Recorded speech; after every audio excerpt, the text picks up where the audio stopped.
This is the Impunity Observer podcast. Fergus Hodgson, your host. Always a privilege to be here, and I'm delighted today to have a guest on uh, who has devoted recent years of her life to really the frontier of governance. She is the author of Pioneering Prosperity, the Morazán Model for Free Cities. I'm halfway through this book. And she's also the chief executive of the Morazán Model Association, which is based in Honduras near San Pedro Sula. She also has a Substack blog on free cities. Now, we are speaking with Joyce Brand, and the author and retired film producer. Now, Joyce, I don't know where to start because I think we're somewhat kindred spirits here. And you describe yourself as a voluntarist. I don't want to put words in your mouth, and you are really pushing the frontier or seeking to. Now, why don't you just tell us a little bit, and this fits with the angle of your book, how you came to the conclusion that express consent or true voluntary consent was let's say the post democratic or post liberal maybe future of governance. Well, I think my main idea is that in the future, we will subscribe to governance rather than submit to it. Think that governance is a service and it should be a service. And we are currently submitting to governments. Wherever you're born, you're basically forced to submit to governance. But that's not the way it should be, because governance should be a service that you can choose. And I think the reason we submit to it is because there are aspects of governance that we need, that we value, and those are basically security, which means the protection of life, liberty, and property, and also some kind of resolution framework, some kind of legal framework that we can trust will make sure there's justice for everyone. And those two are the main things that we really need governance for. But there's no reason why those two things should be provided by some kind of coercive political governance. They can be provided by entrepreneurs much better. Entrepreneurs have their interests are much better aligned with people. All people really want from governance.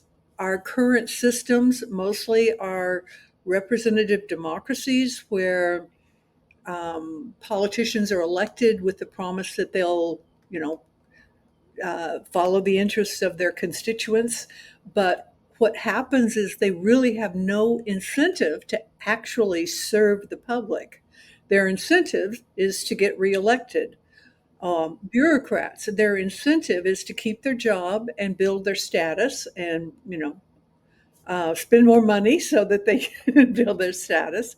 So entrepreneurs who have to serve their customers for a profit are totally aligned with the interests of their customers are the residents in their jurisdictions, and therefore they have the right incentives to provide the protection of life, liberty, and property, provide the legal frameworks, sometimes provide infrastructure, and whatever other services their customers want. But that's the thing, people should not be subjects or citizens, they should be customers. And if they're customers, they have consent based agency. And perhaps that's the thing is the agency that we all should take responsibility. If we take responsibility, we can be free. And if we choose consent based systems of governance, we can be free. This idea has appealed to me for all my adult life, so basically 20 odd years. And many of you who have been following my work over the years will know that, the years fly by, Joyce, but I had originally a podcast back, about 15 years ago called The Stateless Man. And I was just around the world exploring where to find freedom, basically. And I just didn't understand how anyone could put up with, there are lots of words you can use, but let's just say centralized control, okay, and redistribution. And but and when I heard about the idea at that time called the charter cities in Honduras or model cities, I visited in 2013 or 2014, I can't remember now. And I've been following this, yeah, since that time. Now, you went and moved there 4 years ago to be, and it's just on the outskirts of San Pedro Sula. What made you think that these what are now called ZEDEs, or zones for economic development and employment, what made you think they were really the chance to actually bring the idea of more voluntary or competitive governance to fruition? Well, I had first heard the idea about this model from my good friend Spencer McCallum, who was preserving the legacy of his grandfather, Spencer Heath, who first proposed the ideas that entrepreneurs should be the ones that are providing governance services. I don't know of anyone else that had ever really proposed that idea before. It made so much sense to me because I had been thinking and studying about the problems of governance and bad incentives for really my whole life. And that was the answer. I mean, that when I got to know Spencer and learned about the ideas, I saw that that is the answer. That's the way forward. And Spencer Heath believed that we would evolve, humanity would evolve to that type of system, that representative democracy was just like a step from on the way from absolute monarchy to this type of entrepreneurial governance where the service provider has interest aligned with the people who need the service. Spencer had met Massimo Massone, who was a fan of his and became his friend. When I met him just very shortly before Spencer passed away. And we spent several hours where he described to me his vision for Ciudad Morazán in Honduras. And I was like, wow, that it was totally based on Spencer's ideas. And it made so much sense to me. And I loved it that he was designing a community for working Hondurans, working class Hondurans. I mean, I love the idea of Prospera and high tech and all of that, but I was especially excited about the idea of building a city for regular people. I have to mention this. I know your book sees the complexity of Latin America and like its anti-capitalism and its violence and gangs and socialist tendencies and all that, and especially Choloma, you visited, is a very low trust region. It's I've heard it called the most dangerous city that's not in a war zone, or one of the most dangerous cities that's not in an actual war zone. And having lived there, yeah, you'd wake up in the morning and there'd always be a lot of times news of people having been murdered overnight.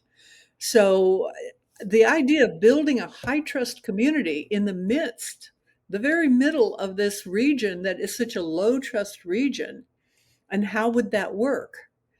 And Massimo invited me. I mean, I wasn't actually thinking in those terms at the time, but he invited me to, um, move down there and chronicle the building of the city, the good, the bad, the ugly, to let other people know what kind of challenges there were and how it worked. And he believed that it would work, and I believed it would work. And we've now had proof that in spite of an incredibly hostile government, it is working. Yeah, so Joyce is still, although right now living in Florida, still very much involved with this project. Now, Morazán, I don't want to get too distracted, was one of the real pioneers of Honduras, or founding leaders of the country, Francisco Morazán. And it's the name also of one of the departments or states of the country. So I see this, And like I said, I've been so excited about this post nation state world or model city world. And the big challenge I have as someone who's been watching this, following this game for so long, is that how are we going to break both the mindset of the broader public and two, the, let's say, apparatus of control that feels threatened. As you know, in Honduras, yes, the ZEDEs were part of the constitution and had legislation going back a little over a decade now. But since then, all that has been lost, in that there is no legislation, there's no place in the Constitution. The ZEDEs were rejected unanimously in the Congress and retroactively. So there's an incredibly difficult legal battle for them to exist at all. And in my book, I actually have a couple of chapters on this topic, or one specifically about the ZEDEs, but other chapters that refer to them. And one of my chapters said that this was just such a sad loss for Honduras, to be suffocating this incredible opportunity and to really be attacking the very people who are coming to build a collaborative, supportive opportunity. So, okay, I know I gave you a lot to chew on there, but do you want to give an update on where this stands? No, that I'm glad you did, because that was, I mean, when that election happened and the people of Honduras voted in a socialist government, I was just, I couldn't believe it. I was like, how could they do that? I mean, it's not like they didn't know. This was the wife of the man who had been deposed because he was trying to, you know, become a dictator. And Yeah, yeah. It's not a secret. Yeah, yeah. they were admirers of Chavez and Venezuela and Cuba, and they wanted to turn Honduras into Venezuela and Cuba. And like, how could you vote for someone like that? You know? So yeah, and they broke all that government. The government came in, they broke all the promises, they told all these lies. I mean, incredible lies about what was going on in the ZEDEs. Um, they had somebody saying, "Oh, somebody from Ciudad Morazán told me I had 30 days to move out because they were going to take my house." I mean, that was like so crazy, because Ciudad Morazán was built on greenfield and agricultural land. Nobody's house was taken. Nobody's house was ever threatened. It was just insane. And yeah, it caused, they broke all the promises about the customs office. Um, we had manufacturers lined up that were going to bring jobs into Ciudad Morazan. They and the government threatened to expropriate them. So they couldn't afford to bring their manufacturing. They couldn't afford to bring the jobs. And like you said, it was a tragedy. It was such a blow. Um, and the law that had been passed by almost a total majority of Hondurans in 2013 was repealed by almost a majority, which just goes to show you how the game of politics, power, and the way that works.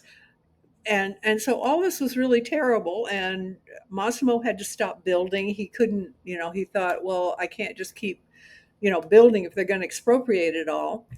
But he did finally decide, because this government has been doing such a bad job, and people have gotten, they kind of, a lot of people now realize that this government's just as corrupt as the one that they overthrew, that they said they were going to end corruption. So Massimo started building again, and it has been growing, even though, we haven't been able to get, real manufacturing jobs in. Um, but the what's changed now is, partly it's because of Prosperous lawsuit, which everybody says, "Oh, how can this horrible company want to take all this money from the poor Honduran people?" So, like, no, that's not what it's about at all. It's about trying to get the government to keep its word, to keep its promises. And it looks like, at this point, it's looking like this election that's coming up this November, there's a very, very good chance that the socialist government is not going to be reelected. And any new administration is going to have lots and lots of incentives to negotiate with the ZEDEs one way or another. They may, pass a new law with a different name or something like that. But we are now um, feeling pretty confident that the ZEDEs will be back. Maybe not totally the same, but close enough to provide the kinds of benefits that that the ZEDEs have been providing to Honduras the last few years in spite of the hostile government. Now we've got, like all of the people that have been working for the ZEDEs that have gotten good jobs because of the ZEDEs. We've now got proof of concept, basically. Uh, the the way life is in Ciudad Morazán, it's like a lot of people. The narrative is that these libertarians are coming in and building an enclave for libertarians, and that's kind of, especially that's the narrative for Prospera, because it is the target market is foreign investors, which Honduras desperately needs.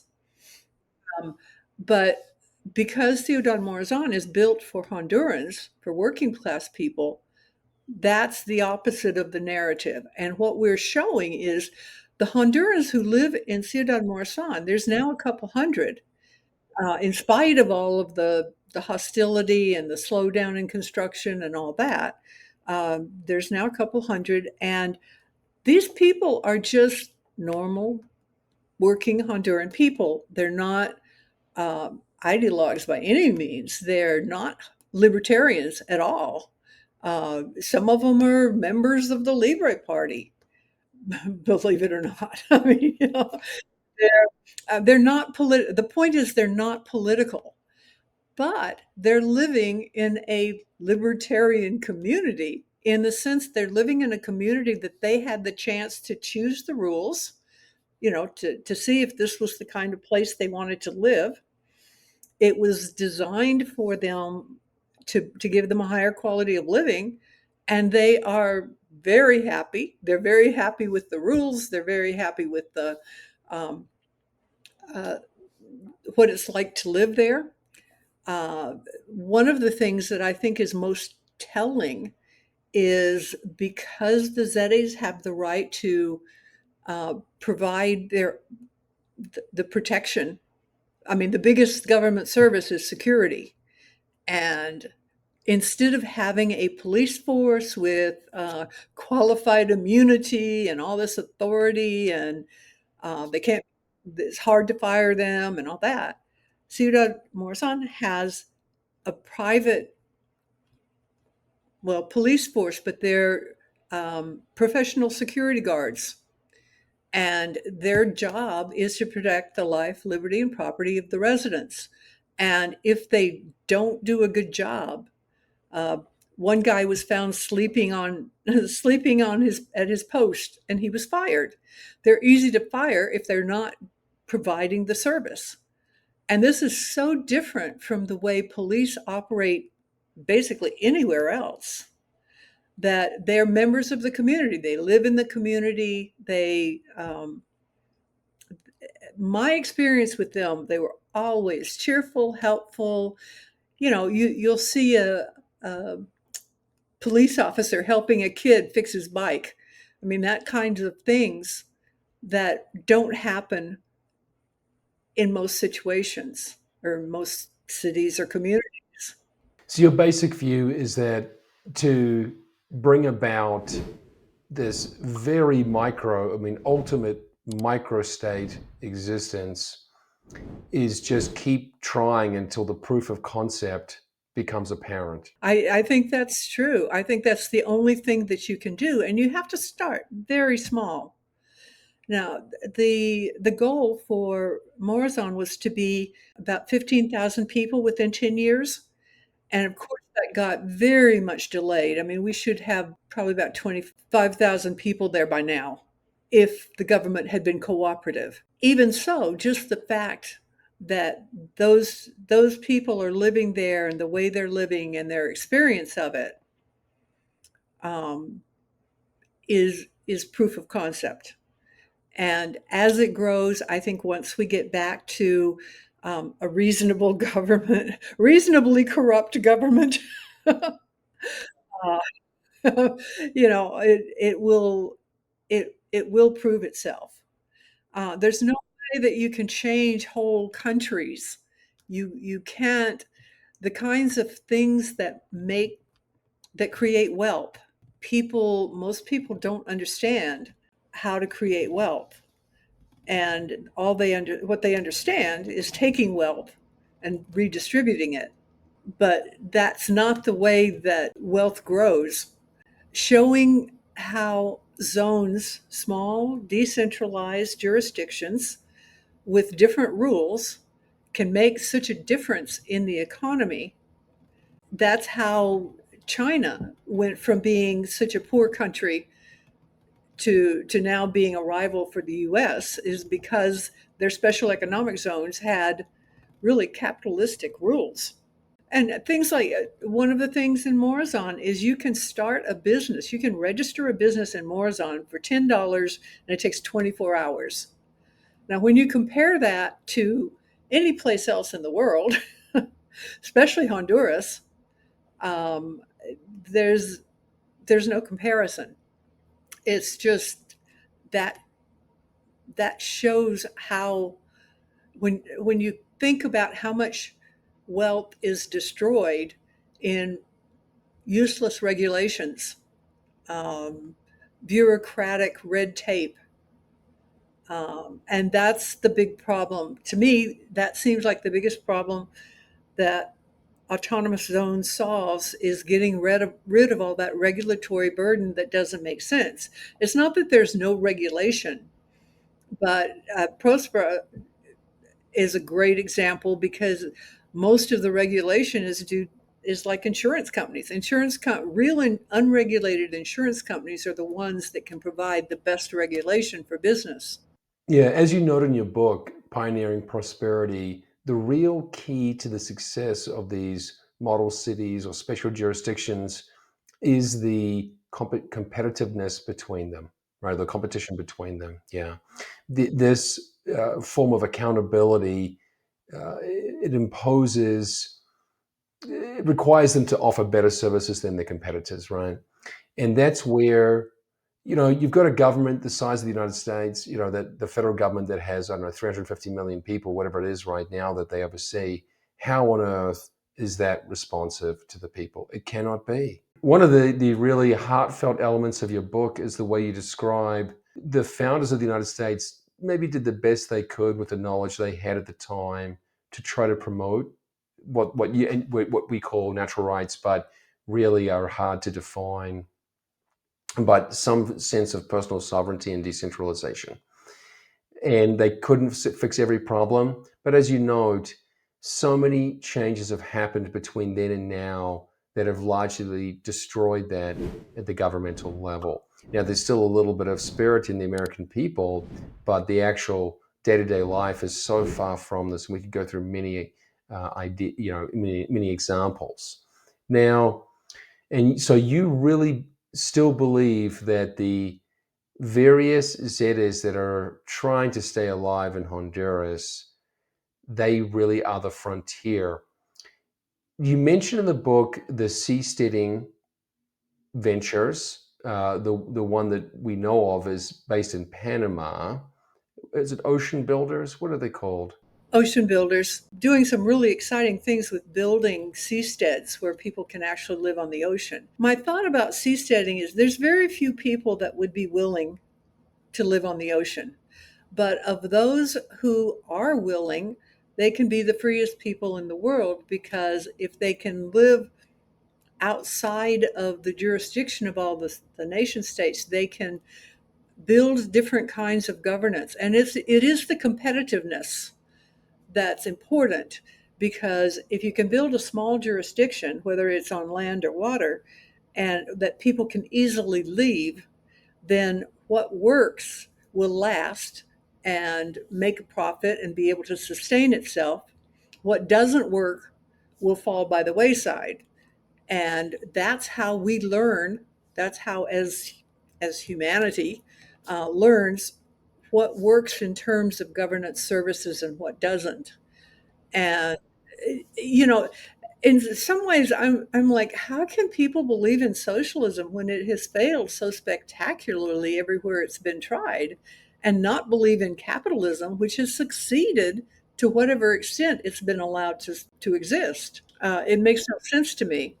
But if you've got a small jurisdiction where you can compare this and look at the difference, it seems undeniable.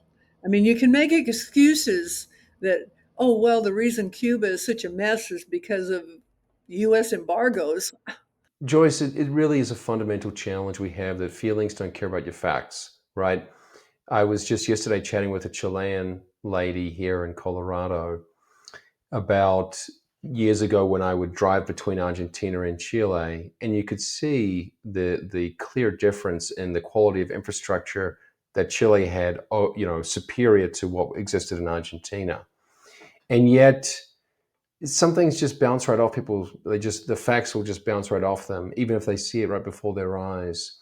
Now, and there are many other examples of this. Are you then also very supportive of secessionist movements? I mean, because I have heard that even in Honduras, there is a move to have, I think, the Cortes department separate from Honduras. And maybe they would try to include Roatan in that. And the one I'm following very closely is Alberta seceding from Canada. Would you see those as a step in the right direction, or really you just want the level of basically a town to be the real nucleus or focus for any kind of disruptive innovation? I have some sympathy for secessionist movements, but I think there's kind of a difficulty in how much different is this if is the new seceded government going to be from the previous government. Probably not any different at all. Like you mentioned, it's too big an area. The problem when you've got large jurisdictions and you're trying to run them democratically, where you have people with such varied interests, they're so different, and you know, if you're going by voting, people who can vote to rob their neighbors and take their, you know, This is the world we live in, right? I pay property taxes so people can, the money can go to government indoctrination centers. That's just the reality we face. Yeah. yeah, well, that's where we find ourselves, and I don't know that secession would necessarily solve that problem. And that's why I think the very smaller the smaller jurisdictions, and I think that they will be able to scale. I mean, my vision is to have thousands of jurisdictions around the world where it's easy for people to choose the jurisdiction where they want to live. You have to start somewhere, and so starting with a couple of tiny little zones in Honduras. um, and I think the Honduran people, I mean, the Hondurans who actually came up with the idea for the zones are heroes that deserve a lot of credit for coming up with the most advanced model, legislation in the world. It's not perfect. I think it's kind of like seasteading for the few people who live there, it'll be great. But the real value of seasteading is showing the rest of the people who don't want to live on the water how different governance systems can work. And it's kind of the same way with the ZEDEs, that they can show different people how different forms of governance and different ways of doing things, different ways of organizing society can work, and people can build off those ideas. But they have to be small so that there's a low barrier to entry and a very easy uh, ease of exit is very easy, so that the competition will prove what works. I mean, competition is always what proves what works. What doesn't work, what we know doesn't work, is revolution and violence. That never works. When you replace one government with another through violence or intimidation or any of those kinds of things, uh, you end up with something that's worse, because it doesn't get to the heart of the problem. You're just replacing uh, one ruler with another ruler that may or may not be marginally worse or better. That, and in the meantime, you have all of this death and destruction. So um, the one thing that I know doesn't work is violence. And the thing about having tiny jurisdictions is that um, they're small enough not to be they shouldn't be threatening. Um, Although, of course, they do threaten. I mean, there are certainly people that are in power who feel threatened by them, special interests who feel threatened by them. But at least it's not. It's for most reasonable people, they know they're not threatening. And small zones, as there become more and more of them, and I think more countries are going to see they need the zones, like the special economic zones. Um, Free cities, model cities, charter cities, they're in a lot of ways an outgrowth from the special economic zones, which have different economic regulations to them. It's just that the cities go further. The administrative zones go further than just the special economic zones. But it's kind of the same concept. And as they grow, I think there'll be alliances. It's all based on contract. The cities have contract, the people sign a contract with a city operator, and um, both both parties can resolve disputes by third party arbitration, and you can just expand that to being treaties between cities and alliances between cities for security against outside forces that would want to conquer them. Um, so I, I think I think this is a realistic way for us to get from uh, where we are now with the coercive political nation states all over the, 200, only 200 choices in the world, to having thousands of choices of what kinds of rule sets to live under. Uh, and different communities want different rule sets. That's totally fine. They should have the choice to live under the rule set. Yeah, Joyce, you give me so many things, so many topics to address. And I mean, I want to affirm your point about violent revolution, that unless you get to the heart of the problem, which is coercion, you'll replace one group of bullies or gangsters with another group of gangsters. And the Cuban example is probably the most blatant in this part of the world. Now, so you're really seeing the death of the coercive state by 1,000 cuts, right? Many small cuts. Yeah, just wherever there's a little bit of room to maneuver, go there and prove the concept, which is great. I mean, it's a very emergent approach, which I love. So it's not requiring some charismatic leader or anything like that, but just many people working in the right direction. Have you looked at the likes of Liechtenstein as an example or role model, which is it's almost a private city, right? It's such a micro state of about 40,000 people. Yeah, Liechtenstein is a wonderful example because it's got one of the highest per capita incomes of any place in the world. Also, because it's a monarchy or principality, the ruling family has a financial interest in it. So unlike the kinds of monarchies of old, where an absolute monarch can do whatever he wants and he pays no price for it, and there's nobody has any choices. Liechtenstein is a totally different thing, that the richer Liechtenstein is, the better it is for the ruling family.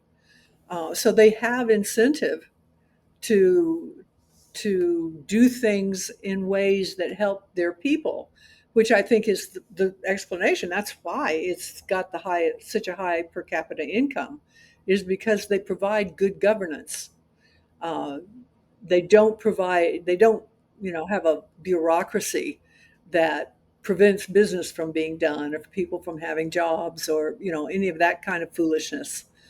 So yeah, I think Liechtenstein is great, and I think there's nothing wrong. I mean, the problem with monarchy is if it's absolute, if it's something where everybody feels like people are trapped there. It's like capitalism. If the serfs couldn't leave the land, and a large part of this is also technology. The reason that this is the right time for free cities is because of the technology. We've now got the transportation to be able to move from, if all over the world. It's easy to move around the world, to communication, so that you can find out which places have the kinds of rule sets that you want to live under.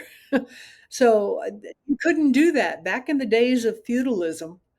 uh, you couldn't do that, and serfs were tied to the land, and they were, although interestingly enough, serfs were more free in a lot of ways than Americans are today, because they didn't have to give as much of the fruits of their labor. Yeah, as you know it, I mean, this is particularly acute to me because nowadays you are, quote, the owner of property in the United States, but the local governments are out of control HOAs that will tell you what you can and cannot do, whether you can put a pool in your backyard, whether you can have an Airbnb rental, whether you can, store, items for your business, what have you. And so how much do you actually own that property?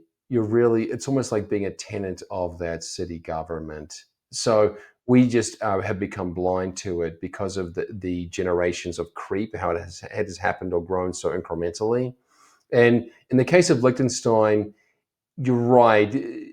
We don't want an absolute monarch who can enslave people, but there is actually competitive pressure even on him because he is surrounded by two of the most civilized nations on the planet, Switzerland and Austria, right? So he is seeking to offer a better deal for his community than those two nations that are on either side.